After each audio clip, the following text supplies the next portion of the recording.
जय हिंद दोस्तों। आइए शुरू करते हैं आज का टॉपिक। आज के टॉपिक में हम लोग पढ़ेंगे सिंधु नदी तंत्र, ठीक है ना। तो सिंधु नदी तंत्र के अंतर्गत जो प्रमुख नदी है वो है सिंधु नदी। तो आइए पहले हम लोग सिंधु नदी के बारे में जान लेते हैं, ठीक ना। सबसे पहले हम लोग सिंधु नदी के बारे में जानेंगे। अब इसमें पहले ये देखते हैं कि सिंधु नदी की कुल लंबाई कितनी है। सिंधु नदी की कुल लंबाई, इसकी जो कुल लंबाई है वो है 2880 किलोमीटर। ये तो उसकी पूरी लंबाई है, जहाँ से निकलती है और जहाँ गिरती है पूरा ये लेके। लेकिन सिंधु नदी की जो भारत में लंबाई है, सिंधु नदी की लंबाई भारत में कितनी है तो ये है 1114 किलोमीटर। सिंधु नदी की लंबाई भारत में है 1114 किलोमीटर, ठीक है ना। अब इसमें ये देखें कि सिंधु नदी का उद्गम कहाँ से होता है। सिंधु नदी का उद्गम, तो उद्गम देखिए इसका पूछेगा आपसे दो तरह से। पहला तो ये कि सिंधु नदी का उद्गम किस झील से होता है, तो सिंधु नदी का उद्गम होता है तिब्बत में स्थित मानसरोवर झील से, ठीक है ना। और इसके बाद सिंधु नदी का उद्गम किस ग्लेशियर से होता है, ये भी क्वेश्चन बनता है। तो ये देखते हैं कि सिंधु नदी का उद्गम किस ग्लेशियर से होता है। झील तो यहाँ पे आप लोग देख रहे हैं कि ये मानसरोवर झील है। यहाँ पे हम ग्लेशियर का नाम लिखते हैं। तो जो ग्लेशियर है, ग्लेशियर का नाम है चेमा युंगडुंग ग्लेशियर। चेमा युंगडुंग ग्लेशियर। अब ये नाम सुन के चेमा युंगडुंग आप लोग हैरान मत होइएगा, ये तिब्बती भाषा का शब्द है चेमा युंगडुंग, ठीक है ना। तो ये चेमा युंगडुंग ग्लेशियर या बोखरचू हिमानी, या बोखरचू हिमानी, यहाँ से होता है सिंधु नदी का उद्गम, ठीक है ना। अब इसके बाद ये देखते हैं कि जब सिंधु नदी का उद्गम यहाँ से हो जाता है तो सिंधु नदी यहाँ से उत्तर पश्चिम दिशा की ओर प्रवाहित होते हुए भारत के लद्दाख में प्रवेश करती है। अब भारत के लद्दाख में जहाँ पर प्रवेश करती है वो जगह कौन सा है, तो इसके प्रवेश का स्थान है यहाँ पे दमचौक। सिंधु नदी भारत में दमचौक के निकट प्रवेश करती है। सिंधु नदी भारत में दमचौक के निकट प्रवेश करती है और फिर यहाँ से प्रवाहित होते हुए जहाँ पर ये फिर से भारत से फिर जब ये पाकिस्तान में निकलती है तो यहाँ पे निकलने का जो इसका स्थान है वो है चिल्लास। सिंधु नदी यहाँ पर चिल्लास के निकट पाकिस्तान में प्रवेश करती है। भारत में दमचौक के निकट, पाकिस्तान में चिल्लास के निकट, ठीक है ना। अब सिंधु नदी लद्दाख में देखें तो किन पर्वत श्रेणियों के बीच से होके बहती है, तो सिंधु नदी लद्दाख में लद्दाख और जास्कर पर्वत श्रेणियों के बीच से होके बहती है। पर्वतों के बारे में हम पहले बता चुके हैं, ठीक ना। जो लद्दाख और जास्कर हैं ये आते हैं ट्रांस हिमालय के अंतर्गत, तो इन्हीं लद्दाख और जास्कर श्रेणियों के बीच से होकर सिंधु नदी यहाँ से प्रवाहित होती है। अब सिंधु तो ये मुख्य नदी है, इसकी कुछ सहायक नदियां हैं जो इस सिंधु नदी में दाएं और बाएं से आके मिली हैं। तो किसी नदी का दायां या बायां कैसे ज्ञात करते हैं, ठीक है ना। तो इसमें हम लोग ये देखते हैं कि कोई नदी किधर से प्रवाहित होकर किधर की तरफ जा रही है। तो इसमें ये देखें कि जो सिंधु नदी है इसका प्रवाह कुछ इस प्रकार से है, ठीक ना। अब किसी दिशा का नाम हम नहीं ले सकते हैं क्योंकि सिंधु नदी की जो प्रवाह की दिशा है, कभी देख पा रहे हैं कि यहाँ पे उत्तर पश्चिम की ओर जा रही है, फिर यहाँ से ऐसे ये पश्चिम की ओर जा रही है, फिर यहाँ से नीचे घूम गई, दक्षिण की ओर घूम गई है। तो दिशा को इसमें फिक्स तो नहीं है, लेकिन हाँ बस आपको इसका प्रवाह का मार्ग देखिए। जैसे कि मान लीजिए ये कोई सड़क ही है, ठीक ना, ये कोई नदी नहीं है, कोई सड़क है और आप इस सड़क पे इसी प्रकार से ये जा रहे हैं। तो अगर आप ऐसे जा रहे हैं नदी के प्रवाह की दिशा में, तो इसमें जिधर आपका दायां होगा वो नदी का दायां होगा और जो आपका बायां होगा वही इस नदी का भी बायां होगा। तो इस सिंधु नदी के ऊपर का जो हिस्सा होगा ये इसका दायां भाग होगा, ये दायां होगा और नीचे का हिस्सा इसका बायां होगा, ठीक ना। तो पहले ये देख लेते हैं कि सिंधु नदी में दाईं ओर से मिलने वाली इसकी प्रमुख सहायक नदियां कौन कौन सी हैं। तो बस इसके नाम आप लोग नोट कर लेंगे। यहाँ पे ये नदी है, लोकेशन देख लीजिए, श्योक है, गिलगित, काबुल, कुर्रम, तोची, गोमल, ठीक है ना। सिंधु नदी में दाईं ओर से मिलने वाली प्रमुख जो सहायक नदियां हैं उनमें है श्योक, गिलगित, काबुल, कुर्रम, तोची, गोमल, ये तो हो गया। अब सिंधु नदी में मिलने वाली जो इसमें बाईं ओर से मिलने वाली प्रमुख सहायक नदियां हैं, सबसे इम्पोर्टेंट यही हैं और इन्हीं के बारे में लगभग हमको पूरा यहाँ पे पढ़ना है, ठीक है ना। तो ये जो नदियां हैं सिंधु नदी में बाईं ओर से मिलने वाली। ये 5 नदियां हैं, पांचों बहुत इंपॉर्टेंट हैं और पांचों का नाम क्रम से याद होना चाहिए। इसमें उत्तर से दक्षिण या दक्षिण से उत्तर जो भी है, यहाँ पे आप लोग देखेंगे कि सिंधु नदी में इसकी जो सहायक नदियां हैं वो हैं झेलम, चिनाब, रावी, व्यास, सतलज। ठीक है ना। सिंधु नदी की जो बाईं ओर से मिलने वाली प्रमुख सहायक नदियां हैं उनमें हैं झेलम, चिनाब, रावी, व्यास, सतलज। ये इनका उत्तर से दक्षिण की ओर क्रम है। लेकिन अब इसमें ध्यान देने वाली बात यह है कि पांचों ये सिंधु की सहायक नदियां हैं जो कि इसमें बाईं ओर से मिलती हैं।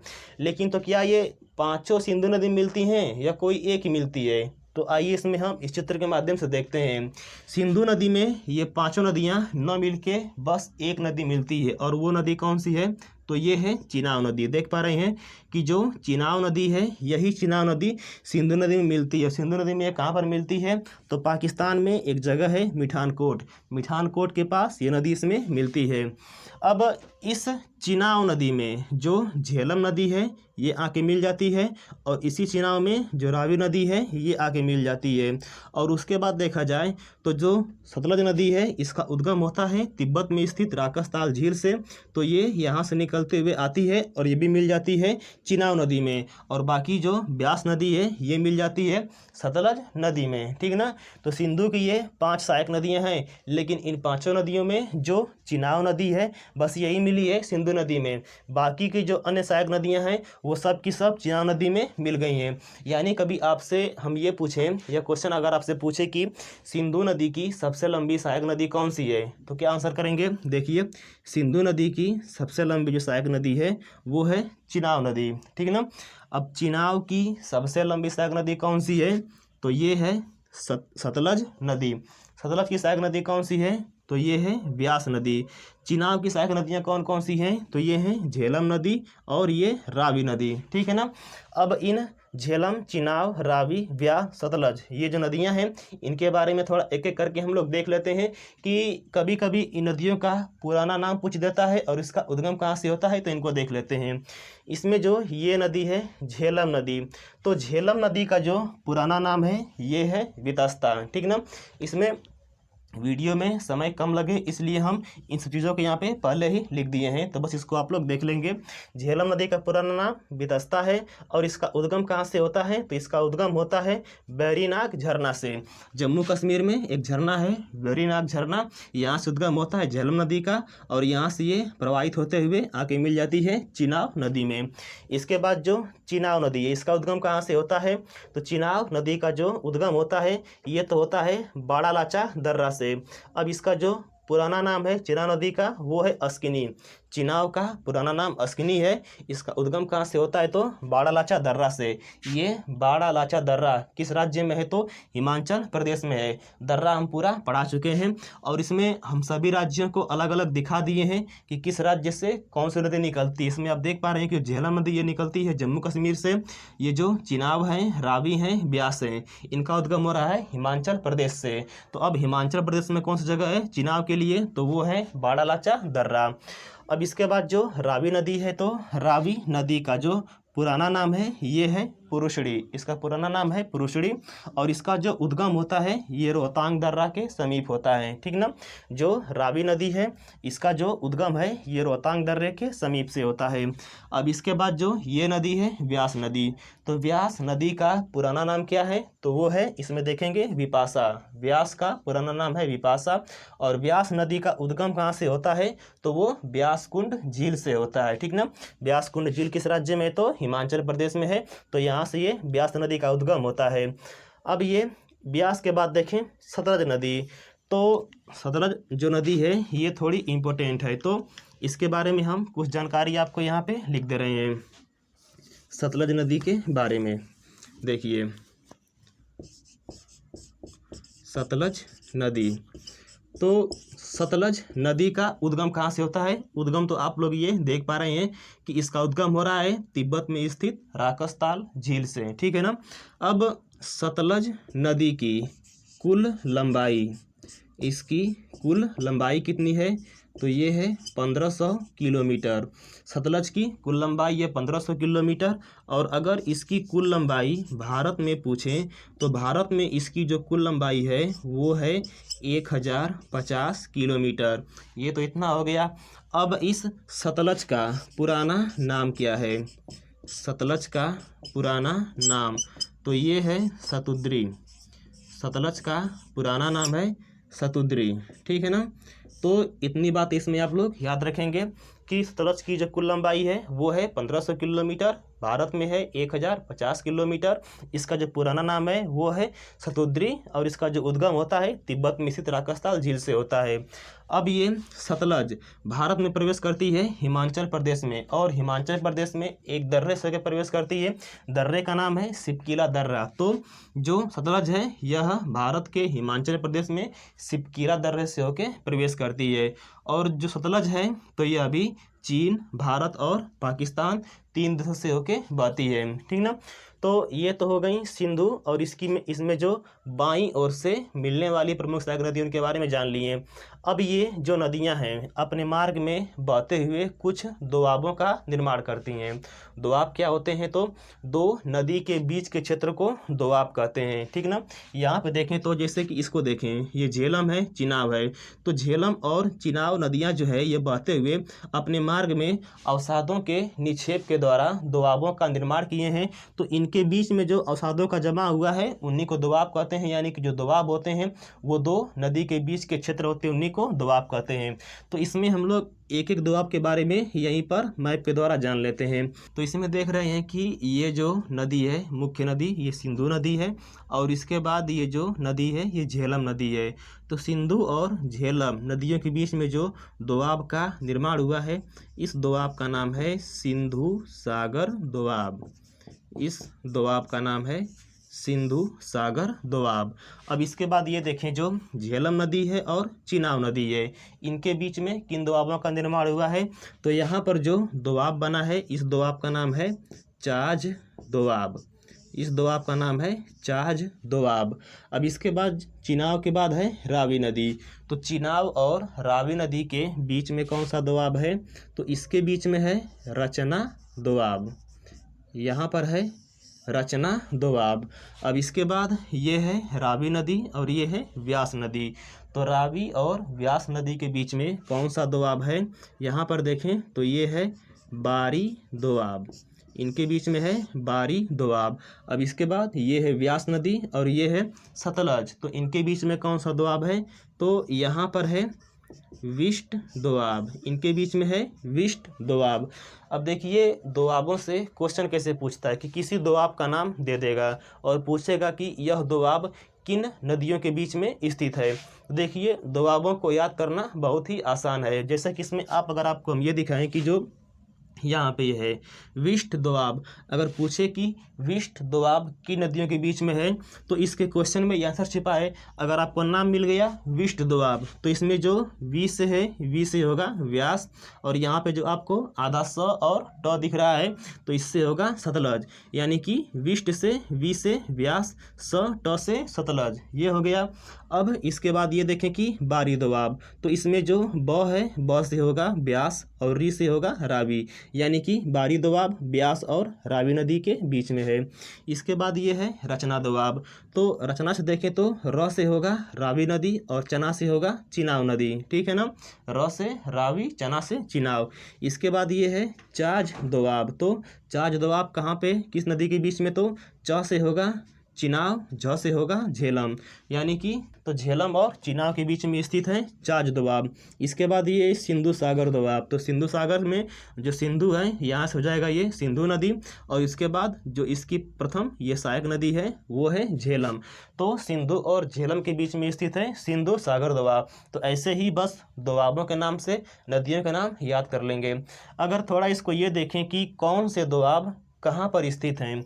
तो इसमें आप लोग यही से देख लेंगे कि जो सिंधु सागर दोआब है ये बना है पाकिस्तान में, जो चाज दोआब है इसका भी विस्तार ये पाकिस्तान में ही है, जो रचना दोआब है इसका भी विस्तार पाकिस्तान में है, जो बारी दोआब है इसका जो विस्तार है पाकिस्तान और भारत के पंजाब दोनों में है, और जो विष्ट दोआब है इसका पूरा का पूरा जो विस्तार है वो बस भारत में ही है, और भारत के किस राज्य में? तो वो है पंजाब में। ठीक है ना।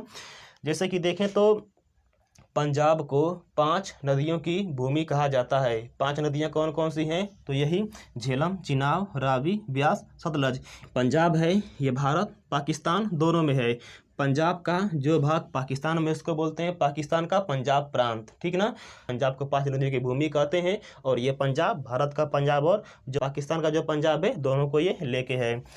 अब चूँकि ये देखा जाए तो ये नदियाँ, जो सिंधु नदी है ये बह रही है 3 देशों से। 3 देश कौन कौन से? तो ये चीन है, ये भारत है, और बगल में ये पाकिस्तान है। इसके बाद ये देखें कि जो झेलम है, चिनाब है, रावी है और ये सतलज, इनका जो प्रवाह क्षेत्र है तो ये भारत और पाकिस्तान दोनों में है।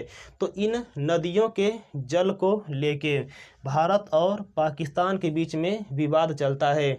तो इस विवाद को निपटाने के लिए यहाँ पर एक समझौता हुआ है। समझौते का नाम है सिंधु जल समझौता। सिंधु जल समझौता।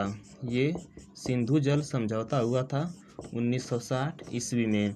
तो इस सिंधु जल समझौते 1960 के अनुसार जो सिंधु नदी है, सिंधु, और इस सिंधु नदी की सहायक नदियों में झेलम और चिनाब, झेलम और चिनाब नदी के जल का जो पाकिस्तान है, इन नदियों के जल का पाकिस्तान 80% यूज करेगा, तथा भारत इन नदियों के जल का 20% यूज करेगा। ठीक है ना। और इसके बाद अगर ये देखा जाए कि जो रावी है और सतलज है, रावी और सतलज, तो रावी और सतलज नदी के जल का जो पाकिस्तान है वो 20% यूज करेगा, तथा जो भारत है वो 80% यूज करेगा। ठीक ना। अब बीच में एक बच गई है ब्यास नदी। तो ब्यास नदी पूरा का पूरा ये भारत में प्रवाहित होती है। तो इस ब्यास नदी के जल का जो भारत है वो पूरा का पूरा यूज कर लेता है। और यह जहाँ पर ये ब्यास नदी सतलज में मिली है, तो ये पंजाब में एक जगह है हरिके। तो हरिके नामक स्थान पर मिली है, तो यहाँ पे बनाया गया है हरिके बैराज, और इस हरिके बैराज से ही नहर निकाली गई है। नहर कौन सी है? तो इंदिरा गांधी नहर, और ये भारत की सबसे लंबी नहर है। तो इस प्रकार से ये जो पूरा सिंधु नदी तंत्र है ये समाप्त हो गया, और मिलेंगे हम लोग अगली वीडियो में। आज के लिए इतना ही।